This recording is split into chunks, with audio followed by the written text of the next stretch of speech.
Hello everyone, welcome back to my YouTube channel big tree online classes. तो बच्चों, आइए आज की इस वीडियो के माध्यम से मैं आपको बताने वाला हूं क्लास 10th का ये दूसरा पार्ट। पहला पार्ट में हम लोगों ने पढ़ा था कि लाइफ प्रोसेस क्या है, और उसके पहले शुरुआती जब मैंने किया था, ये बताया था कि क्लास 10th के बायोलॉजी में कौन कौन से टॉपिक हमें बायोलॉजी में पढ़ना है।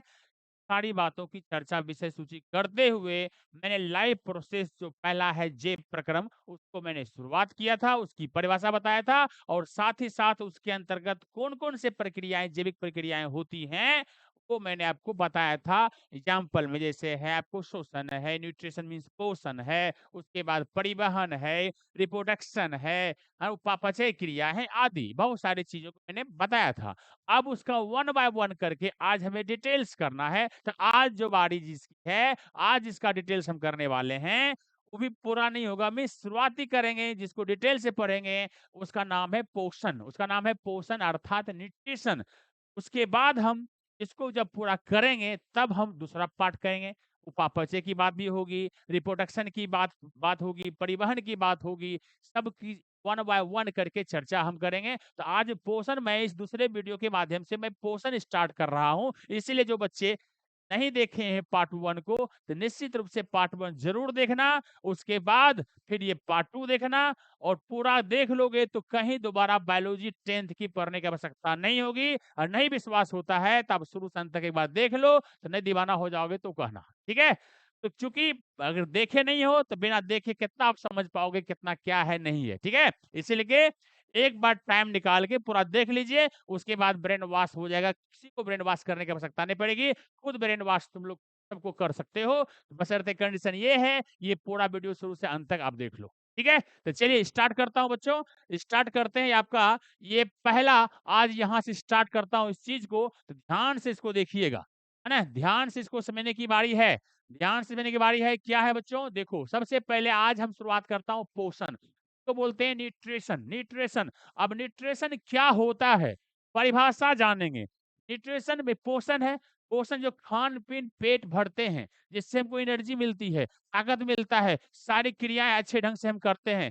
सब जीवों का अलग अलग पोषण करने का तरीका होता है, मोड ऑफ न्यूट्रिशन सबका अलग अलग होता है, पोषण करने का तरीका अलग अलग होता है। आज उसी चीजों को हम देखेंगे, ठीक है। तो सबसे पहले यहाँ पे पोषण पढ़ने से, डिफिनेशन पढ़ने से पहले हमें जानना पड़ेगा कि पोषण के रूप में हम लेते क्या है, क्या लेते हैं पोषण के रूप में हम लेते क्या है। तो सबसे पहले एट फर्स्ट मैंने सर्वप्रथम, एट फर्स्ट में क्या होता है बच्चों, सर्वप्रथम। सर्वप्रथम क्या करते हैं, तो व्हाट इज, भोजन क्या है।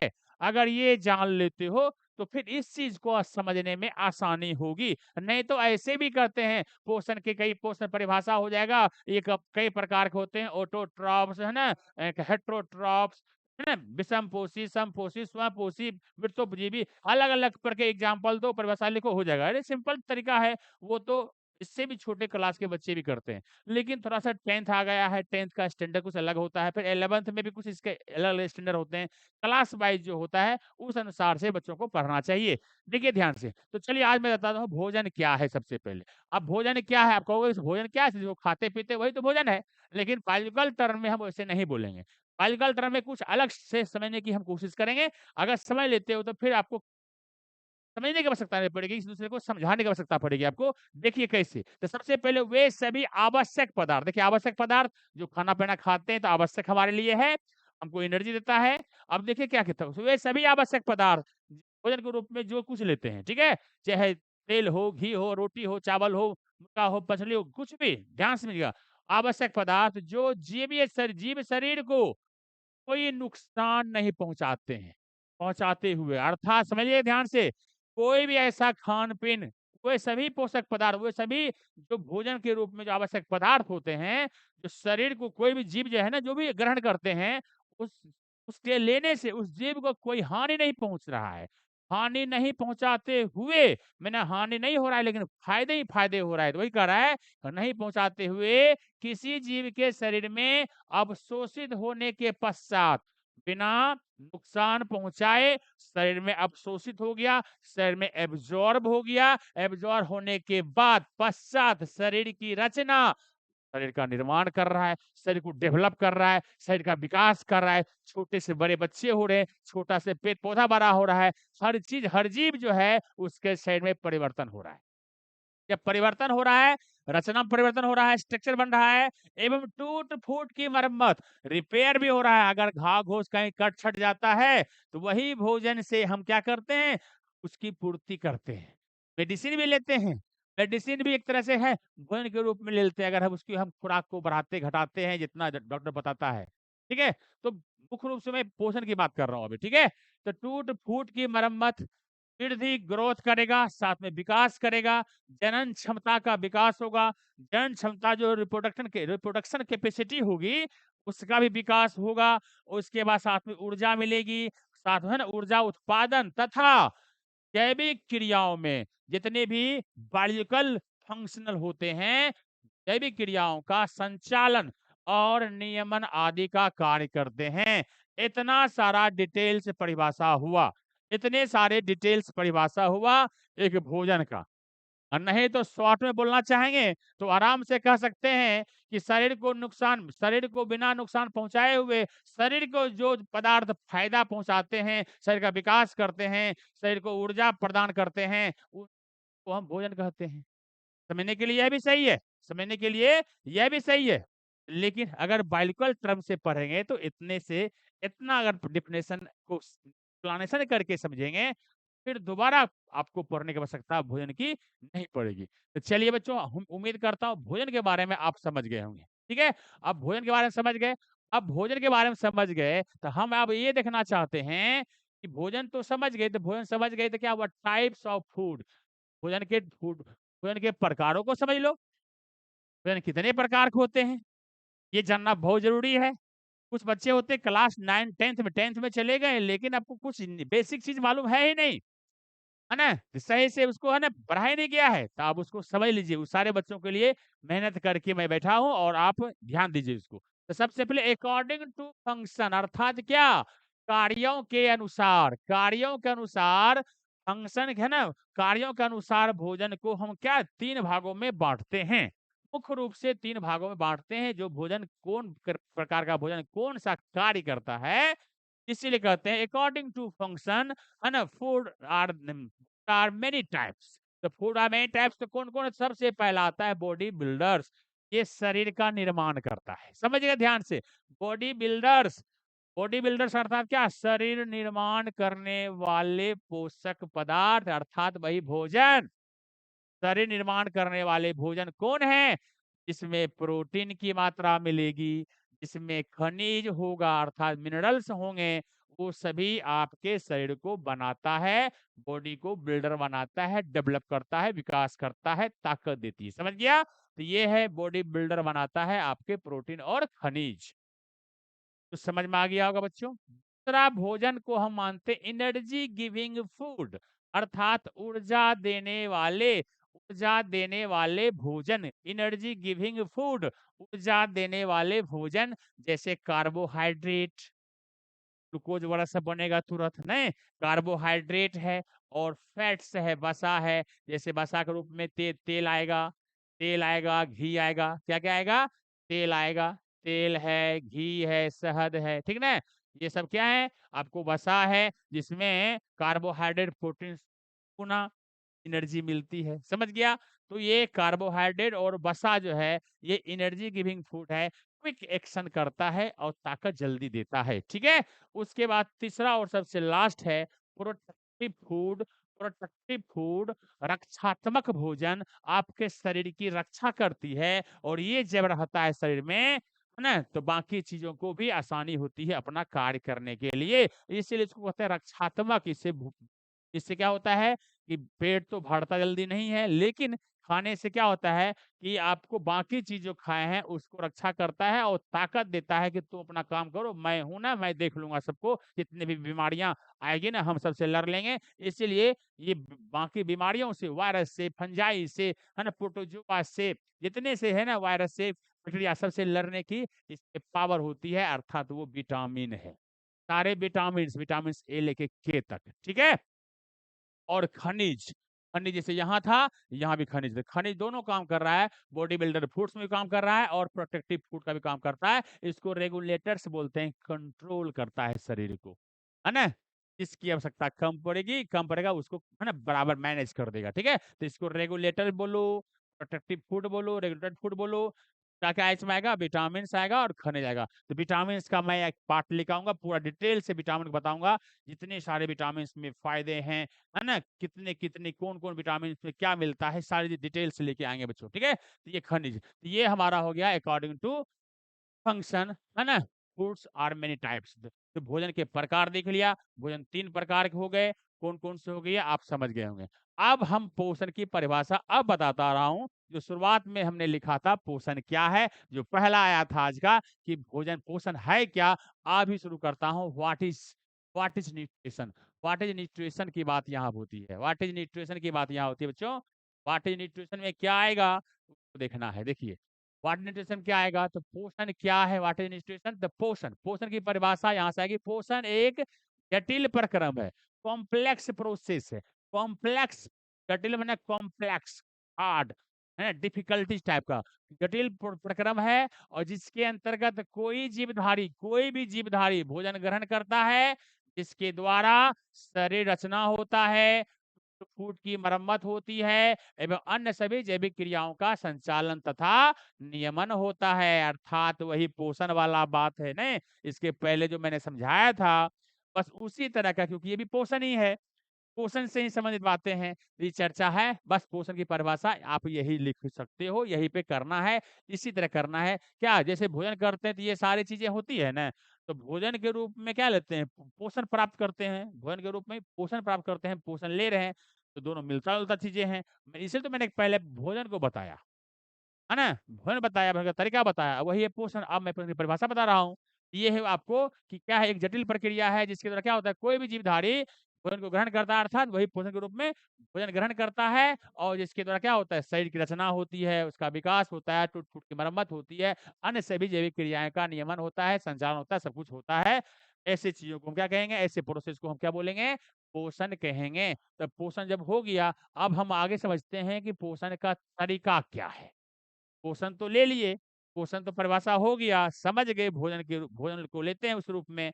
तो भोजन, अब पोषण का तरीका क्या हो सकता है? मोड ऑफ न्यूट्रिशन, अर्थात किस तरीकों से हम भोजन ग्रहण करते हैं कोई भी। सबसे पहला आता है स्वपोषी, अर्थात क्या आता है? स्वपोषी। देखो, ऑटोट्रॉप्स, ऑटो माने क्या होता है? स्वयं, खुद, सेल्फ, सेल्फ होता है। और ट्रॉप्स माने क्या होता है? यहाँ पे ऑटोट्रॉप्स, और यहाँ पे क्या है? पोषण। यहाँ पे स्वयं से सेल्फ हो गया, पुष जो है पुष बना हुआ है ट्रॉप्स से, ठीक है? के बाद पोषण का न्यूट्रिशन अलग है, अर्थात खुद अपना भोजन तैयार कर लेता है, सेल्फ, है ना? सेल्फ ऑटोट्रॉप्स माने ऑटोट्रॉप्स बोलते हैं, जो स्वपोषी होते हैं, जो अपना पोषण खुद तैयार कर लेता है। जैसे इसमें एग्जाम्पल में आएगा all green plant, all green plant अर्थात सभी हरे पौधे, जितने भी पौधे हरे पौधे हैं, सब इसके एग्जाम्पल हैं, स्वपोषी के एग्जाम्पल हैं, ठीक है? अब तो हो गया स्वपोषी का तरीका, लेकिन आपको क्या लगता है वो यही खत्म हो गया? अरे अभी तो पोषण का स्वपोषी स्टार्ट हुआ है बच्चा, आगे देख तो क्या क्या है, देखिए ध्यान से। चलिए, तो ये हो गया पोषण। अब पोषण को समझने के लिए, पोषण ऑटोट्रॉफ्स भाई कैसे भोजन बनाता है, कैसे भोजन बनाता है वो? स्वपोषित हम कर दिए, जो अपना खुद भोजन खुद बनाता है उसको स्वपोषित कहते हैं, जैसे ऑल ग्रीन प्लांट पूरा हो गया। लेकिन नहीं, उसको अच्छी तरह समझना है बच्चों, तो अच्छी तरह समझना है तो आ जाओ पहले प्रकाश संश्लेषण को देख। प्रकाश संश्लेषण क्या है? What is photosynthesis? यही तो होता है, तब तो होता है स्वपोषी। हरे पेड़ पौधे अपना भोजन बनाते हैं, कैसे? देखो यहाँ पर ऐसे, तो पर्णहरित यहाँ सूर्य का प्रकाश है। चलिए शुरुआत करता हूँ। तो प्रकाश संश्लेषण क्रिया में क्या क्या चाहिए? सूर्य चाहिए। तो सबसे पहले वायुमंडल से क्या चाहिए? कार्बन डाइऑक्साइड ले लेता है, ठीक है? क्या लेता है? कार्बन डाइऑक्साइड पेड़ पौधे वायुमंडल से खींचते हैं। फिर उसके बाद जल भी मिलता है उसको, प्रकृति से जल मिलता है, कि जल में हम डालते हैं, या वर्षा से आता है, या हम लोग डालते हैं, या वर्षा पड़ता है, जैसे भी हो, पानी की आवश्यकता भी पड़ती है।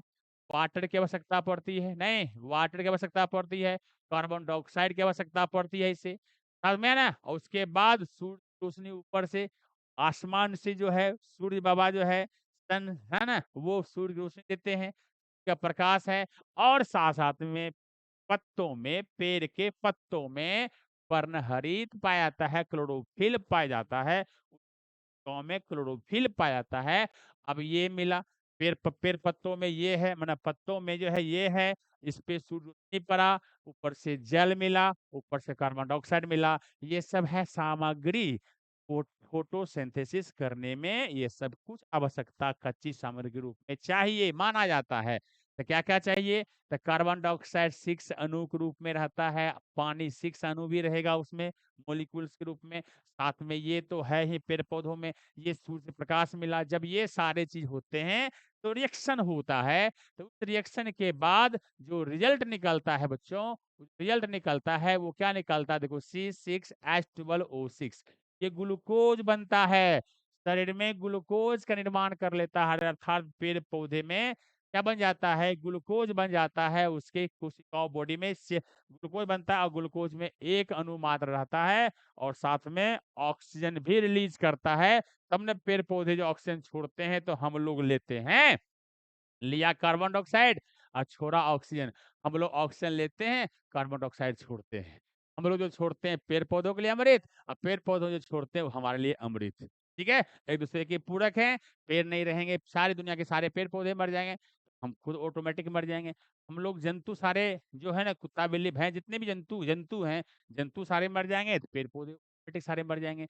एक दूसरे के क्या है पूरक हैं, एक दूसरे पे डिपेंड करते हैं, डिपेंड करके रह रहे हैं। ठीक है? तो देखिए ऑक्सीजन में 6 अणु बनेगा, ग्लूकोज में 1 अणु बनता है। अर्थात फोटोसिंथेसिस क्रिया जो होती है ना? किसकी? कार्बन डाइऑक्साइड, जल और है ना? क्लोरोफिल की उपस्थिति में, सूर्य के प्रकाश की उपस्थिति में ग्लूकोज बनाता है, 1 अणु ग्लूकोज बनाता है और साथ ही साथ 6 अणु क्या? ऑक्सीजन को मुक्त करता है। ये सारी प्रक्रिया क्या कहलाता है? फोटोसिंथेसिस कहलाता है। ये सब होता है तब ये भोजन पेड़-पौधे अपना भोजन खुद बनाता है, तब वो कहलाता है ऑटोट्रॉफ्स, तब वो कहलाता है स्वपोषी। जैसे देखिए कि नोट याद रखिएगा बच्चों, नोट में क्या है? सन 1898 में बर्नर्स बर्नर्स ने इस प्रक्रम का नाम फोटोसिंथेसिस रखा था, अर्थात फोटोसिंथेसिस क्रिया हम 1898 से ही हम पढ़ते आ रहे हैं। इन्होंने ही क्या कहा था? फोटोसिंथेसिस फोटोसिंथेसिस वर्ड क्या था। ठीक है? तो उम्मीद है बच्चे समझ गए होंगे। ठीक है बच्चों? चलिए आगे देखते हैं क्या है। प्रकाश संश्लेषण आखिर होता किधर है? प्रकाश संश्लेषण की क्रियाविधि कैसे होता है प्रकाश संश्लेषण? प्रकाश संश्लेषण होता कैसे है? अब इसको देखना है। हैं? प्रकाश संश्लेषण की क्रियाविधि अर्थात mechanism as process of photosynthesis कैसे होता है क्रियाविधि? हम उसको समझते हैं, चलिए पेथवे को समझते हैं। तो सबसे पहले क्या करता है? पत्तियों के अंदर पाए जाने वाले हरित लवक, अभी मैंने तुरंत कहा पर्णहरित क्लोरोप्लास्ट जो है, सूर्य के प्रकाश के विकिरण ऊर्जा को अवशोषित करता है। अर्थात सूर्य से जो रोशनी मिल रही है, मैंने कहा ना सूर्य का प्रकाश चाहिए, विकिरण ऊर्जा उसमें है। विकिरण ऊर्जा को क्या करता है? अवशोषित कर लेती है, माने समेट लेती है, अवशोषित कर लेती है, एब्जॉर्ब कर लेती है। कौन? पत्ती एब्जॉर्ब कर लेती है। ठीक है? ये पहला काम किया। दूसरा होता है विकिरण ऊर्जा जो का रासायनिक ऊर्जा जो होता है, 1 मिनट बच्चों थोड़ा-सा। चलिए आगे देखते हैं। हाँ, के बाद क्या हुआ यहाँ पर? कहाँ बात कर रहे थे? हाँ, कि विकिरण ऊर्जा का रासायनिक ऊर्जा में रूपांतरण तथा जल के अणुओं का हाइड्रोजन एवं ऑक्सीजन में टूटना। जैसे ही विकिरण ऊर्जा का रासायनिक ऊर्जा में रूपांतरित हुआ था वो विकिरण ऊर्जा, और जब अंदर गया पत्ती के अंदर तो वो रिएक्शन करके क्या हुआ? केमिकल ऊर्जा में, केमिकल एनर्जी में तब्दील हो गया। और जैसे केमिकल एनर्जी में तब्दील हुआ, रूपांतरण हुआ, मॉडिफिकेशन हुआ कि जल के अणु तथा जल का अणु हाइड्रोजन एवं ऑक्सीजन में टूट गया। जल था क्या? H2O था ना, H2O। अब जैसी ना रिएक्शन हुआ, हाइड्रोजन अलग, ऑक्सीजन अलग, समझ गया? माना हाइड्रोजन गैस बन गया, इधर ऑक्सीजन गैस बन गया। ठीक है? 2 अणुओं में टूट गया, में टूटना, ये दूसरा प्रोसेस हुआ। तीसरा प्रोसेस होता है कार्बन डाइऑक्साइड का, कि कार्बन डाइऑक्साइड से ग्लूकोज का बनना। जैसे ना ये हाइड्रोजन गैस अलग अलग हो गया, तीसरा स्टेप हो जाएगा कार्बन डाइऑक्साइड CO2 है से ग्लूकोज का बनना। कार्बन डाइऑक्साइड से ग्लूकोज बन जाएगा, वही H6H12O6 वो बन जाएगा। ये प्रक्रिया उसमें आपको दिखाई पड़ रहा था। चलिए ये तो हो गया पूरा। अब मैं बता रहा हूँ कि एक दो तीन, तीसरा में है प्रकाश संश्लेषण का स्थान। इसको बोलते हैं साइट ऑफ फोटोसिंथेसिस, अर्थात प्रकाश संश्लेषण होता कहाँ है, पेड़ पौधों में प्रकाश संक्रिया कहाँ होती है, इसको तो देखना जरूरी है ना। तो चलिए देख लीजिए, मेजोफिल्स होता है, एक नाम है मेजोफिल्स। मेजोफिल्स पत्तियों के मेजोफिल्स कहाँ मिलता है, मेजोफिल्स पत्तियों में मिलता है। क्लोरोफिल बस बगल में क्या, मेजोफिल। तो मेजोफिल्स ऊतकों की खम्भ कोशिकाओं, खांच बनता है खम्भ कोशिकाओं में होता है। कोई पूछ दे प्रकाश संश्लेषण क्रिया पत्तियों में कहाँ होती है, तो बोलना है पत्तियों के मेजोफिल्स ऊतकों की खम्भ कोशिकाओं में। खम्भ कोशिकाओं में क्या होती है, खम्भ कोशिकाओं में होता है फोटोसिंथेसिस की क्रिया, जिसमें क्या होती है, जिसमें लगभग लगभग 300 से प्लस है ना हरित लवक क्लोरोप्लास्ट पाए जाते हैं। एक सवाल फिर बना दीजिएगा कि हरित लवक की संख्या है ना, हरित जिसमें क्या है मेजोफिल्स, हरित लवक में है ना अधिक हरित लवक पाए जाते हैं, तो हरित लवक की संख्या पत्तियों में कितना होता है, तो बोलिएगा है ना 300 प्लस, 300 से ज्यादा हरित लवक पाए जाते हैं पत्ती में। ठीक है, नॉर्मल एक एवरेज की बात मैं कर रहा हूँ। ये आपने देखा प्रकाश संश्लेषण का स्थान, साइट ऑफ फोटोसिंथेसिस। चलिए अभी मैं पोषण को ही समझा रहा हूँ। पोषण के अंतर्गत पहला सोपोसी हुआ, सोपोसी की बात चल रही है बच्चों। चलते आगे, देखिए देखिए आपको क्या है, ये पत्ता है, नहीं ये पेड़ पौधे बच्चों हैं। चलिए ध्यान से समझिएगा इसको। चलिए ये पत्ता है, इस पत्ता को जब हम इलेक्ट्रॉन माइक्रोस्कोप लगाते हैं पत्तियों पर, तो हमें कुछ संरचना इस तरह से दिखाई पड़ती है, अर्थात रंध्रों का खुलना और बंद होना। सूरज की रोशनी पड़ती है, स्टोमाटा ओपन हो जाता है ना, बंद होता है, सूर्य की रोशनी खत्म, ये बंद हो जाता है।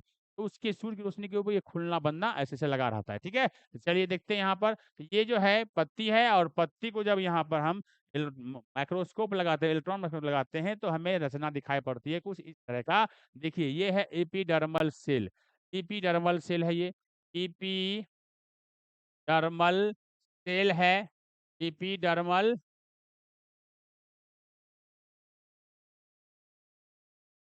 देखो बच्चों, ये एपिडर्मल सेल है।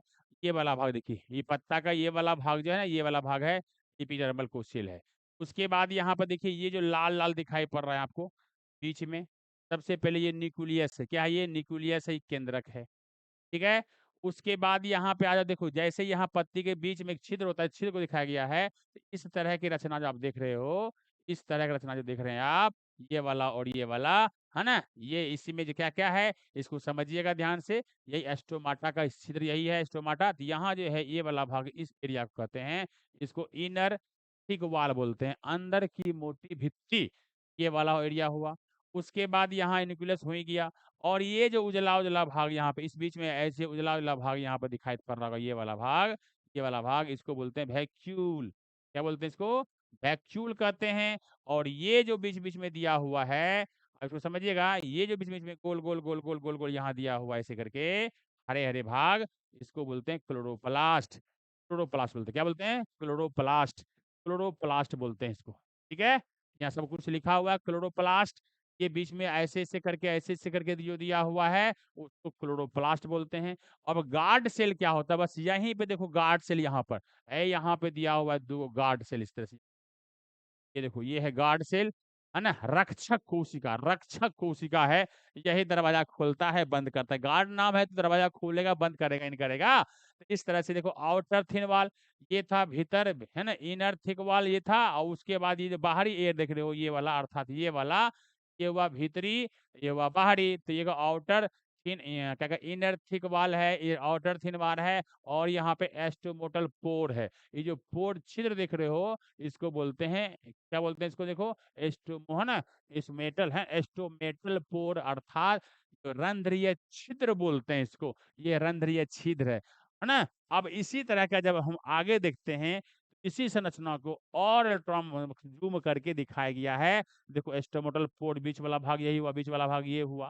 फिर उसके बाद बगल में ये क्या हुआ, इनर थिक लेयर, ये जो यहाँ भी लिखाया गया था। आउटर थिन लेयर यहाँ भी दिखाया गया था, बाहरी भाग, ठीक है। और एपिडर्मल सेल ये वाला भाग हुआ, एपिडर्मल सेल ये वाला भाग हो गया। न्यूक्लियस भी है, क्लोरोप्लास्ट है, वैक्यूल्स है, एयर स्पेस है, एयर स्पेस ये वाला भाग, इसी में एयर स्पेस भी है, यहाँ पर दिखाया गया, देखो यहाँ पर एयर स्पेस है ना। और एस्पॉन्जी मेसोफिल्स यहाँ पे जो क्या है, बीच जूम करके दिखाया गया है, जो गोलका गोलका को इसको उसको और जूम किया गया है, तो उसमें एस्पॉन्जी मेसोफिल भी एक पाया जाता है। इस तरह से क्या हुआ आपका ये रंध्रों का खुलना बंद होना उसके प्रकाश के ऊपर डिपेंड करता है, और साथ में गार्ड सेल उसकी रक्षा करता है, कब खुलना है कब बंद होना है, ठीक है। इतना सा मैंने बताया, ऐसा नहीं कि बस इतने हैं दुनिया समेट गई है, नहीं बच्चों, और भी भयंकर भयंकर चीजें इसमें, ठीक है। लेकिन आपके क्लास का स्टैंडर्ड के अनुसार ये काफी है, ठीक है, समझ गया। जरूरी था इतना सा बताना, इससे कम पढ़ोगे तो भी समस्या है, ठीक। इतना सा किया। नेक्स्ट डे आपको न्यूट्रिशन का पहला पार्ट ऑटोट्रॉप्स आज हुआ, लेकिन नेक्स्ट डे जो है आपको हेटरोट्रॉप्स अर्थात पोषण का दूसरा पार्ट मैं आपको बताऊंगा।